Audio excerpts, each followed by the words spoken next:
From सुशांक law academy. आज हम बात करने जा रहे हैं आपका सेक्शन 135।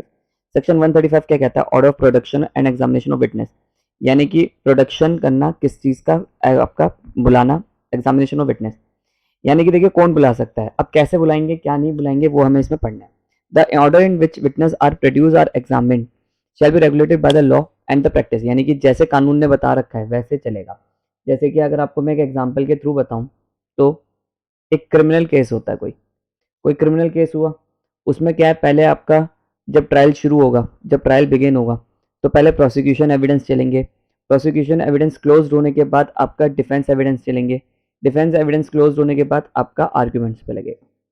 ठीक है, अब यहाँ पर देखिए कि पहले ये चलेगा देन ये होगा, ऐसा नहीं हो सकता पहले ये हो जाए फिर ये हो जाए, तो ऐसा नहीं हो सकता। क्यों? अब क्योंकि बाय लॉ, अगर आपने सीआरपीसी पढ़ा है तो सीआरपीसी में दो तरह के ट्रायल होते हैं, एक वारंट ट्रायल होता है और एक होता है आपका समन ट्रायल। ऐसे केसेस होते हैं। तो वारंट ट्रायल में अगर आप देखो तो पहले 242 में तो आपका प्रोसिक्यूशन एविडेंस होता है, ठीक है। देन उसके बाद आपका डिफेंस एविडेंस होता है आपका 243 में डिफेंस एविडेंस होता है। तो पहले प्रोसिक्यूशन एविडेंस होगा देन डिफेंस एविडेंस होगा। और प्रोसिक्यूशन कभी कभी आपने देखा होगा कि वारंट केसेस में भी तो क्या होता है कि जब पहले प्रोसिक्यूशन एविडेंस होता है उसी के वक्त पे आपका यहाँ पर ही एक विटनेस को एग्जामिन करके कोर्ट छोड़ देती है। ऐसा कभी होता है? तो आंसर इज यस, होता है। कि मतलब मान लो कोई स्टार विटनेस था, स्टार विटनेस का मतलब यानी कि इंपॉर्टेंट विटनेस था, उसकी ही गवाही रिकॉर्ड करके कोर्ट को लगता है कि बाकी विटनेस को एग्जामिन करना बेकार है। जैसे मान लो आपका ये विटनेसेस है, ये विटनेस लिस्ट है। विटनेस लिस्ट में 1 विटनेस, 2 विटनेस, 3 विटनेस, 4 विटनेस, इनमें से जो ये वाला विटनेस है ये स्टार विटनेस है, मतलब आपका आई विटनेस है, इसी पे सारा केस डिपेंड है। ठीक है, या फिर इसे मान लो आपका ये 2 नंबर का विटनेस है, 2 नंबर का है, ये 1 नंबर का है। ठीक है, ये मान लो आपका, एक बार मैं दोबारा बनाता हूँ, जैसे कि 1 2 3 4, ये 4 विटनेसेस है। इसमें जो 3 नंबर वाला विटनेस है ना, ये स्टार विटनेस मान लो इसे। ठीक है, यानी कि सारी केस इसी पे डिपेंड है। अब क्या होगा, सब कोर्ट क्या करेगी, पहले इसी को एग्जामिन करने के लिए बुला सकती है। जो ऑर्डर ऑफ एग्जामिनेशन का होगा कि कौन से विटनेस को कब बुलाना है क्या नहीं बुलाना, ये नहीं कि 1 को ही पहले बुलाया जाएगा, नहीं। आपका कोर्ट क्या कर सकता है, 3 को बुला सकता है, फिर 4 को बुला सकता है, फिर 1, फिर 2, ऐसे भी कर सकता है। मतलब कोर्ट के ऊपर है कि पहले किसी भी विटनेस को बुला ले, ये नहीं कि लिस्ट के हिसाब से चलेंगे, केवल 1 ही आएगा फिर 2 ही आएगा।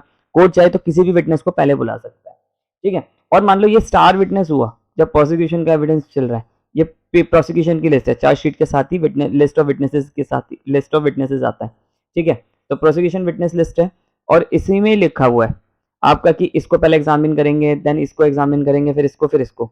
अब जब इसको एग्जामिन कर लिया तो बात ही खत्म हो रही है। कोर्ट कह रहा है कि नहीं, इसी के एग्जामिन के बेस पे मैं आपका एक्यूज को एक्विटल कर देता हूँ, यानी कि 242 में आपका एग्जामिन करा, ठीक है, और आपका 242 में ही एग्जामिन करने के बाद जैसे 248 में ही आपका एक्विटल कर दिया।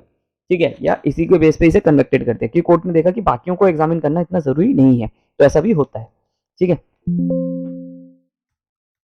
अब देख क्या कह रहा है ये कि सिंपल सी बात ये कह रहा है कि विटनेसेस को प्रोड्यूस करा जाता है, एग्जामिन करा जाता है, shall be regulated by the law and the practice of time being and civil and criminal cases respectively, चाहे सिविल केस हो चाहे civil, in the absence of any such law by the discretionary of court. अगर मान लो ऐसा कोई law नहीं है तो आपका कोर्ट की डिस्क्रिशनरी है।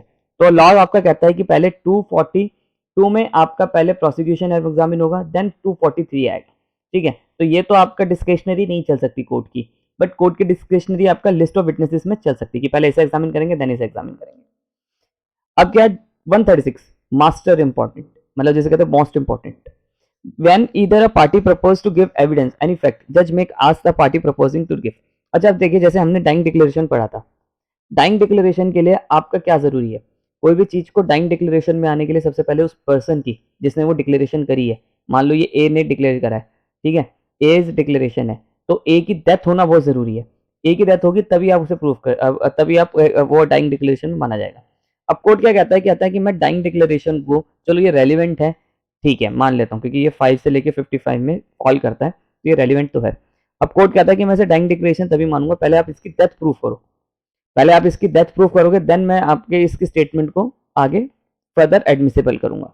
तो यानी कि सबसे पहले, यानी कि 1 एविडेंस 2 एविडेंस, तो पहले 1 एविडेंस को प्रूफ करना पड़ेगा, देन आप दूसरे एविडेंस को माना जाएगा। क्योंकि डाइंग डिक्लेरेशन के लिए सबसे इंपॉर्टेंट क्या है कि डेथ होना, और डेथ ही प्रूफ करने के नहीं कर पाए तो क्या डाइंग डिक्लेरेशन क्या कुछ, तो आप पहले ये प्रूव करो कि इस पर्सन की डेथ हुई है। अगर वो पोस्टमार्टम रिपोर्ट लगाए, विटनेस लगाए, कुछ भी लगाए, वो चीज़ देखी जाएगी। तो यही सिंपल सी बात कह रहा है आपका कि व्हेन ईदर पार्टी में आपका प्रोसिक्यूशन भी आ गया, डिफेंस भी आ गया, डिफेंडेंट, प्रोसिक्यूशन, प्लेंटिफ, डिफेंडेंट सब आ गए। May purpose to give evidence to any fact पे देता है जज may ask the party proposing to give, may है तो यानी कि डिस्क्रिशनरी पावर है कोर्ट के ऊपर है। Proposing to give the evidence in what manner the alleged fact if proved would be relevant, the judge shall admit the evidence if he thinks fit, if proof would be relevant not otherwise। तो फिर जज को ये shall admit करना पड़ेगा अगर वो proof हो गया, ठीक है। डिस्प्रूव्ड हो गया, देखो प्रूव्ड का हमने क्या पढ़ा था, प्रूव्ड का मतलब कोई फैक्ट एग्जिस्ट करता है और डिस्प्रूव का मतलब कोई फैक्ट आपका एग्जिस्ट नॉन एग्जिस्ट है, ठीक है। तो वो चीज है। If the fact proposed to be give evidence admissible only upon the proof, some proof, other fact, the last mention must be proved before evidence। यानी कि बिफोर एविडेंस भी आप उसे प्रूफ कर सकते हैं किसी भी एविडेंस को। अब देखो थर्ड बहुत इंपॉर्टेंट है। थर्ड पॉइंट ये कह रहा है कि मान लो कोई फैक्ट 1 है और फैक्ट 2 है, तो कोर्ट कह सकता है कि चलो आप पहले फैक्ट 2 को प्रूफ कर दो, अंडरटेक कर लो कि फैक्ट 2 को प्रूफ कर दो, देन आप फैक्ट 1 को प्रूफ कर देना, बाद सब्सिक्वेंटली बाद में प्रूफ कर देना। देखो क्या लिखी है बात, the relevancy of one एलिज्ड fact depends upon the another fact. अगर एक फैक्ट की रेलेवेंसी अगर दूसरे फैक्ट पे डिपेंड करती है, यानी कि फैक्ट 1 की रेलेवेंसी तभी है जब 2 प्रूफ होगा। तो कोर्ट कह सकता है बीइंग फर्स्ट प्रूफ द जज may ask it discretionary either permit evidence of the first fact. अगर आपको फर्स्ट फैक्ट को प्रूव करना है तो give before the second fact, तो सबसे पहले आप सेकंड फैक्ट को प्रूव करवा दो, और require evidence to be given on the second fact before the evidence is in the first fact, तो पहले इसे आप करवा दो। अब देखो आपको एक चीज बताता हूँ, जैसे कि मान लो आपका जैसे यही लिखा है, it is purpose to proof, 32 वाली बात जो मैंने बताई थी वो इसमें लिखी हुई है, ठीक है। अब मान ये वाले देखिए, it is a purpose to proof a copy of a content of a document set be lost. एक डॉक्यूमेंट था, उसके कंटेंट को प्रूफ करने के लिए हमें एक डॉक्यूमेंट देना था। अब डॉक्यूमेंट वो क्या हुआ, लॉस्ट हो गया, ये घूम गया, ठीक है, इसे खो दिया। अब ये कैसे होगा, अब या तो कोर्ट कहेगी या तो ओरिजिनल इज लॉस्ट, कि जब आपका ओरिजिनल लॉस्ट हो जाए तभी आप देखो। ऑब्वियसली बात है, जब प्राइमरी एविडेंस आप कब दे सकते, सेकेंडरी एविडेंस कब दे सकते हो, जब प्राइमरी एविडेंस अवेलेबल ना हो, कि भैया ये जो ओरिजिनल कागज थे वो खो गए, तभी तो आप फोटोकॉपी लगा सकते हो, ठीक है। accused in is accused of receiving stolen property knowing to have been stolen। तो सिंपल सी बात है, इसमें कुछ ज़्यादा नहीं है, आप समझ लीजिए कि किसी भी चीज़ को एडमिसिबल बनाना या ना बनाना किसके ऊपर है, जज के ऊपर है, सिंपल सी बात। अब देखिए ये बहुत इंपॉर्टेंट है, 137। देखिए आपका जज क्या आया, जज के सामने प्रोसिक्यूशन आया, ठीक है, और ये डिफेंडेंट आया। अब प्रोसिक्यूशन क्या होगा, अपने ही गवाह को पहले बुलाएगा, ठीक है। मान लो ये विटनेस ए आया, ठीक है, एक विटनेस आया, कोई भी विटनेस हो, चाहे विटनेस लिस्ट ऑफ विटनेसेस 1 2 3 हो, तो मान लो ये 1 को बुलाया इसने, ठीक है, ये 1 को बुलाया। अब इसको पहले इससे एग्जामिनेशन इन चीफ करेगा। एग्जामिनेशन इन चीफ मतलब यानी कि इससे कहेगा पूरी सिचुएशन बताओ, ठीक है, और इसे राइट डाउन करवाएगा कोर्ट में, ऐसे से राइट डाउन करवाएगा, ठीक है। राइट डाउन करवा लिया, देन ये जो होगा ये इससे क्रॉस एग्जामिनेशन करेगा, ये इस पे क्रॉस एग्जामिनेशन करेगा, ठीक है। अब मान लो ये क्रॉस एग्जामिनेशन में 2 सिचुएशन होती है। अगर मान लो क्रॉस एग्जामिनेशन में टर्न हॉस्टाइल हो गया, हॉस्टाइल मतलब पलट गया, यानी कि उल्टी गवाही दे गया, ये मेरे फेवर में, प्रोसिक्यूशन के फेवर में देने की जगह ये मेरे अगेंस्ट में दे गया, इसके फेवर में दे गया, इसके अगेंस्ट में दे गया, तो क्या होगा, फिर इसका री एग्जामिनेशन होगा। और री एग्जामिनेशन कौन करेगा, बाय जो जिसने इस पार्टी को बुलाया। अब देखो यहाँ पर तो आपको समझ आ गया होगा, ठीक है। एक बार पढ़ते हैं फिर आपको एक और है। एग्जामिनेशन चीफ का मतलब है examination of party, examination of the witness by the party who called him shall be called examining chief. यानी कि देखो, तो पहले कह रहा है कि आपका जो भी विटनेस आएगा, ठीक है, यहाँ पर जरूरी नहीं कि प्रोसिक्यूशन की तरफ से या डिफेंडेंट की तरफ। पहला ये सवाल है क्या एग्जामिनेशन चीफ आपका सिर्फ प्रोसिक्यूशन की तरफ से होता है, नहीं, एग्जामिनिंग चीफ ये भी करवा सकता है और ये भी करवा सकता है, ठीक है। अब ये होता किसका है, जो विटनेस बुलाता है। मान लो ये लिस्ट ऑफ विटनेस एक इसने लगाई, लिस्ट ऑफ विटनेस इसने लगाई, इसने लिस्ट अपने विटनेस 1 को बुलाया, इसने अपने विटनेस 1 को बुलाया, ठीक है। तो दोनों का एग्जामिनेशन चीफ होगा, ठीक है। पर स्टेज पहले इसका होगा, देन इसका होगा। अब जब चीफ हो जाता है तो एक दूसरे के विटनेस का ये क्रॉस करते हैं, ठीक है। ये इसके विटनेस का क्रॉस करेगा, ये इसके विटनेस का क्रॉस करेगा, ठीक है। तो ऐसे एक दूसरे के विटनेस का क्रॉस करते हैं। यहां तक समझ आ गया। अब देखिए एग्जामिनेशन चीफ में पूछा क्या जाता है, एग्जामिनेशन चीफ में आपका सिंपली एक चीज पूछी जाती है कि पूरा कांड क्या हुआ था वो बताओ, ठीक है। फिर सामने वाली पार्टी चाहे ये हो या वो हो, इसके बेस पे क्रॉस करती है, क्या करती है, क्रॉस करती है। अब इसमें कुछ टेक्निकलिटीज होती हैं, जैसे लीडिंग क्वेश्चंस आप एग्जामिनेशन चीफ में नहीं पूछ सकते। चीफ में आप लीडिंग क्वेश्चंस नहीं पूछ सकते। लीडिंग क्वेश्चंस क्या होते हैं, जो ऐसे क्वेश्चन जिसमें जवाब छुपाओ। जैसे कि मैं मान लो मैंने ही एक विटनेस बुलाया, अपना ही विटनेस बुलाया मैंने एक, ठीक है, मैं उससे कह रहा हूँ हाँ वो गाड़ी का कलर लाल ही था ना। अब देखो मैंने ये क्या बोला, गाड़ी का कलर लाल ही था। अब लाल जो मैं इसमें दे रहा हूँ, रेड कलर जो दे रहा हूँ, वो मैं हिंट दे रहा हूँ। ऐसा क्वेश्चन पूछ रहा हूँ जिसमें आंसर छुपाओ। हालांकि मैं ये पूछ सकता था किस में आए थे वो, जो जिन्होंने मर्डर करा वो किस में आए थे, ऐसे पूछा किस में आए थे। मैं कह रहा हूँ उनसे इस क्वेश्चन को मैं ऐसे पूछने की जगह मैं इससे पूछ रहा हूँ कि वो जो रॉबरी करने लोग आए थे वो लाल कलर की गाड़ी में आए थे ना। तो यहाँ पर मैंने क्या करा आपका कि उनको हिंट दे रहा हूँ। हिंट का मतलब यानी कि मैं उन्हें एक दे रहा हूँ कि जिससे वो मैं अपने एविडेंस अपने विटनेस को लीड कर सकूँ। ठीक है, अपने विटनेस को मैं एक हेल्प कर सकूँ। ठीक है, तो ये चीज़ होता है। अब देखो क्या कह रहा है एग्जामिनेशन, ये पहले आपका हमेशा पहले एग्जामिनेशन चीफ होगा फिर रे एग्जामिनेशन होगा। अगर आपका विटनेस टर्न हॉस्टाइल हो जाए, विटनेस टर्न हॉस्टाइल हो जाए यानी कि पलट गया, ठीक है, जो भी उसे लेकर आया था, मतलब मान लो ऑब्वियसली बात है मैं डिफेंस एडवोकेट हूँ, ठीक है, मैं एक विटनेस को लेकर आया वन, और मान लो मैं ही उसे लेकर आया, वो जरा मेरे खिलाफ ही गवाही दे गया। मैंने कहा बता यही आदमी था ना, वो कह रहा नहीं ये आदमी नहीं था। तो मैं यहाँ with the permission of the court मैं इसे दोबारा से री एग्जामिन कर सकता हूँ। ये सिर्फ आप ये समझिए कि प्रोसिक्यूशन के पास भी ये होता है, ये examination chief, cross examination, re examination की पावर, और डिफेंस एविडेंस के पास भी होता है, डिफेंस एडवोकेट के पास भी होता है। तो क्या कह रहा है examination chief, examination of witness bye party who calls him shall be called examination chief. जो भी उसे बुलाएगा आपका उसे आपका एग्जामिनेशन चीफ की पावर होगी। Cross examination, examination of witness by the adverse party, हमेशा आपका एडवर्स पार्टी उसे एग्जामिन करती है। Re examination, the examination of the witness subsequently cross examined by the, जब आपका क्रॉस एग्जामिनेशन हो जाता है और उसमें लगता है कि री एग्जामिनेशन की जरूरत है, तब आप अपनी पार्टी से क्रॉस करते हो। क्या अच्छा री का एग्जामिनेशन आपका एडवर्स पार्टी करती है? नहीं, यहाँ पर एडवर्स पार्टी नहीं लिखा। देखो एडवर्स पार्टी का मतलब क्या है, प्रोसिक्यूशन के लिए आपका एडवर्स कौन है? डिफेंडेंट। ठीक है, डिफेंडेंट, और डिफेंडेंट के लिए एडवर्स कौन है? आपका प्रोसिक्यूशन। तो यहाँ पर एक दूसरे की ही बात करी गई है।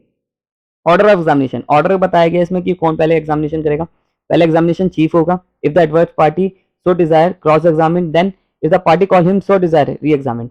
और वो जिस पार्टी ने बुलाया है, देखो यहाँ लिखा है जिस पार्टी ने बुलाया वो री एग्जामिन कर सकती है। री एग्जामिनेशन तभी होता है, आपको मैं बताऊं, जब कोई नया फैक्ट निकल कर आ जाए। याद रखिए दो बातों पे, जब कोई नया फैक्ट निकल के आ जाए या आपका कोई हॉस्टाइल हो जाए। तो वही वाली बात हो गई, फैक्ट निकल कर आ गया यानी कि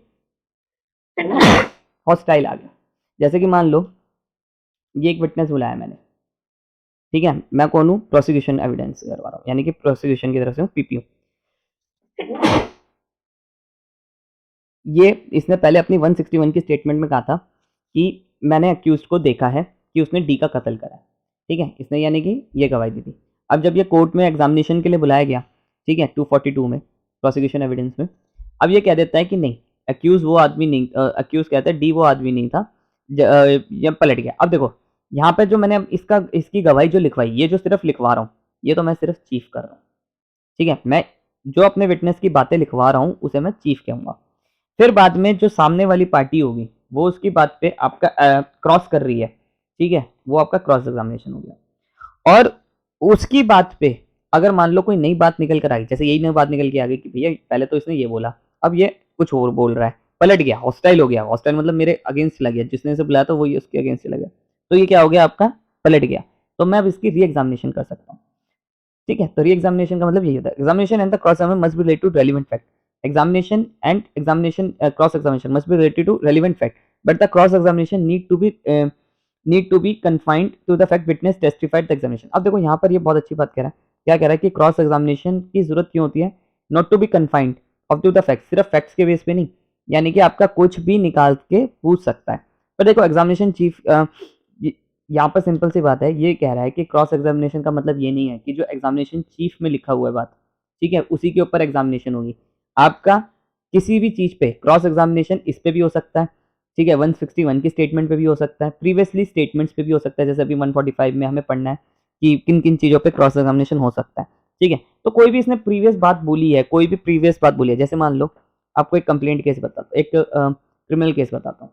एक क्रिमिनल केस में एक लेडी का 161 का स्टेटमेंट मान लो, 164 का स्टेटमेंट मान लो, एफआईआर की में जो उसने बात लिखवाई वो मान लो, कंप्लेंट अगर उसने कोई दी है तो वो मान लो। ठीक है, अब वो कोर्ट में आके जो बोलेगी वो मान लो।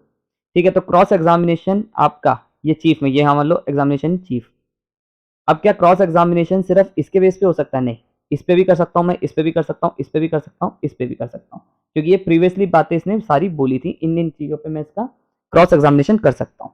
ठीक है, तो क्रॉस एग्जामिनेशन मतलब हो गया। अब direction of the re examination में कुछ पावर्स हैं।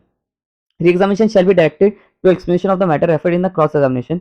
अगर क्रॉस एग्जामिनेशन में कोई बात निकल के आती है, या if new matter is by the permission of if new matter, अगर कोई नई बात निकल के आ जाए, ठीक है, जैसे हॉस्टाइल हो गई।